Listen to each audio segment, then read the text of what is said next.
আসসালামু আলাইকুম। নোদাইসেল BD YouTube চ্যানেলে আপনাদের সবাইকে স্বাগত। জয় গুরু, জয় হোক পাক পাঞ্জাতন, আহলে বায়াত ও বিশ্ব মানবতার। আমি জাহিদ সরকার আল চিশতি আবার নতুন একটি ভিডিও নিয়ে হাজির হয়েছি। আশা করি ভিডিওটি দেখে বা শুনে সবারই ভালো লাগবে বা উপকৃত হবেন। আজকের আলোচনার বিষয় শরীয়ত ও মারিফতের ইত্তিকাব কি, গুরুর এমন কি কার্য আছে যা ভক্ত পালন করলে ইত্তিকাব পূর্ণ হয়ে যায়। এই বিষয় নিয়ে আজকের আলোচনা। সবাই ধৈর্য সহকারে শুনবেন এবং না টেনে শুনবেন, অবশ্যই বুঝতে পারবেন। ইত্তিকাব রোজার সাথে সম্পর্কিত। ইত্তিকাব শব্দের অর্থ হলো অবস্থান করা, আবদ্ধ করা, আবদ্ধ হওয়া বা আবদ্ধ রাখা। পরিভাষায় ইত্তিকাব হলো রমজান মাসের শেষ 10 দিন ইবাদতের উদ্দেশ্য নিজেকে নির্দিষ্ট জায়গায় নির্দিষ্ট সময় পর্যন্ত আবদ্ধ রাখা। যিনি ইত্তিকাব করেন তাকে মুত্তাকিব বলে। মারিফতের দৃষ্টিতে ইত্তিকাব হলো সাধকের সাধনার অবস্থান করা। শরীয়তের ইত্তিকাব বছরে 10 দিন, পক্ষান্তরে মারিফতের ইত্তিকাব সাধকের সাধনা জীবন পর্যন্ত।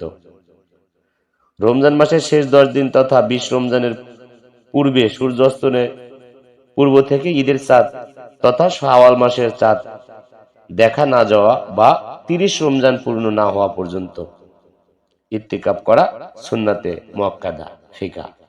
অর্থাৎ শরীয়তের ইত্তিকাব শুরু হয় রমজানের শেষ 10 দিনে এবং শেষ হয় শাওয়াল মাসের চাঁদ উঠলে। পক্ষান্তরে মারিফতের ইত্তিকাব হলো শুরু হয় সাধকের সাধনা দিয়ে এবং শেষ হয় খোদাপ্রাপ্তি দিয়ে। শরীয়তের পরিভাষায় কোনো মজলিস বা মহল্লা কয়েকজন বা একজন লোকও যদি ইত্তিকাব আদায় করে তাহলে সমাজের সবাই দায়মুক্ত হবে। আর যদি কেউ আদায় না করে সবাই সুন্নত তরকের দায়ে দায়ী থাকবে। তবে আদায়ের ক্ষেত্রে যিনি বা যারা আদায় করবে শুধু তারাই সওয়াবের অধিকারী হবে বা সওয়াব প্রাপ্ত হবে। অর্থাৎ শরীয়তের ইত্তিকাব সবার পক্ষ থেকে একজন আদায় করলেই হয়। পক্ষান্তরে মারিফতের ইত্তিকাব প্রত্যেক সাধকেরই আদায় করতে হয়। তবে তরিকতের যে ধ্যান সাধনা রয়েছে যা একটি নির্দিষ্ট স্থানে বসে আদায় করতে হয়, ইহাই তরিকতের ইত্তিকাবের অন্তর্ভুক্ত।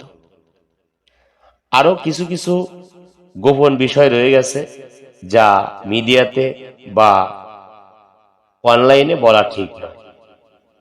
এজন্য আপনারা প্রত্যেক নিজ নিজ মুর্শিদের কাছ থেকে বিষয়গুলো জেনে নেবেন। কারণ সাধক একটি গানের মধ্যে বলেছেন, ও মিয়া ভাই মুরিদ হইছ তরিক বোঝো নাই। তবে আপনারা মুরিদ হয়েছি অনেকেই, আজ পর্যন্ত কেউ, অনেকেই আছে, বেশিরভাগ লোক সচরাচর দেখি মুরিদ হয়েছে 20 বছর হয়, কিন্তু চার তরিকা তো দূরের কথা, নিজের তরিকার দরদি জানেন না। সে সকল ভাইকে বলবো, সাধনার জগৎটা আসলে অনেক কষ্টের জগৎ। সাধক রশিদ সাহেব একটি গান বলেছেন,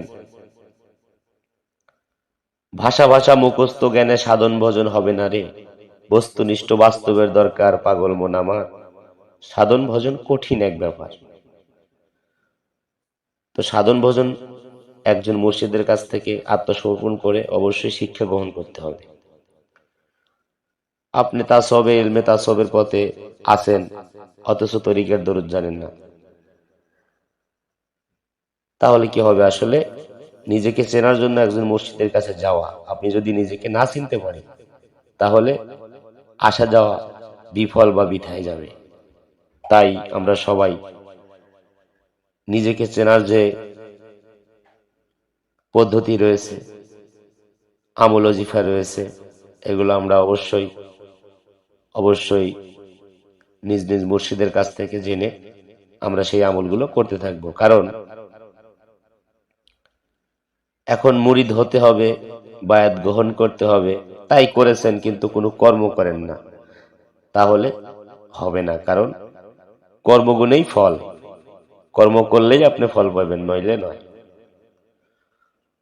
তো যা হোক, আজকের মতো আলোচনা এখানেই শেষ করছি এবং সামনে কিন্তু একটি আমি হেডলাইন দিয়ে যাচ্ছি, সামনে একটি ভিডিও আসবে আপনাদের সামনে, যা জীবনে একবার যদি কারো ভাগ্যে জোটে, সাধকে বলেছেন যদি একবার জীবনে কারো ভাগ্যে জোটে তাহলে 83 বছর 4 মাসের পাপ থাকবে না আপনার জীবনে, ঝরে যাবে। 83 বছর 4 মাসের পাপ আপনার জীবন থেকে কাটা যাবে যদি আপনার জীবনে একটিবার ভাগ্য হয়। কি এমন বিষয় রয়ে গেছে যা একবার জীবনে পাঠ করলে বা জীবনে একবার ভাগ্যে জুটলে 83 বছর 4 মাসের পাপ থাকবে না বা ঝরে যাবে? সেই বিষয় নিয়ে আলোচনা আমি সামনের ভিডিওতে করব। আপনারা এ পর্যন্ত সবাই সুস্থ থাকবেন, ভালো থাকবেন, এই দোয়া এই প্রত্যাশা রেখে আজকের মতো আলোচনা এখানেই শেষ করছি। সবাই ভালো থাকবেন, সুস্থ থাকবেন। খোদা হাফেজ। জয় গুরু, জয় হোক পাক পাঞ্জাতন আহলে বায়তের।